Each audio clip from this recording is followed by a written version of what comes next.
Waqt dibattitu fuq il-kampus tal-Università dwar kif għandha tissaħħaħ il-ġlieda kontra l-omofobija u transfobija kelliem mal-Ministeru ta' Helena Dalli qal li ser jitwaqqaf kumitat konsultattiv biex jaħdem fuq id-drittijiet tal-persuni LGBT.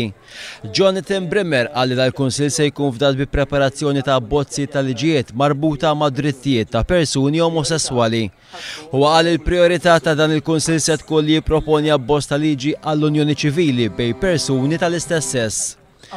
Is-seminar ġie organizzat mill-Uffiċċju tal-Parlament Ewropew f'pajjiżna flimkien ma' grupp ta' studenti biex tkompli tinxteret il-ħidma kontra d-diskriminazzjoni fil-konfront ta' persuni LGBT.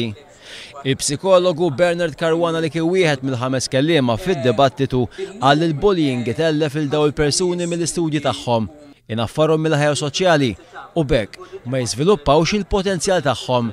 Il-koordinatur tal-Malta Gay Rights Movement Gabi Kalli tkellmet dwar ħtieġa li jittieħdu azzjonijiet biex kemm jista' jkun ma tibqax issir diskriminazzjoni fuq studenti minħabba l-orjentazzjoni sesswali tagħhom.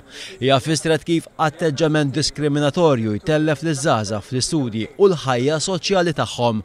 Kelliem ieħor kien l-avukat David Camilleri li ta' rendikont tal-battalja legali li għadda minnha meta assista lil ġew inkassar fil-każ li dam għaddej snin biex tikseb id-drittijiet tagħha.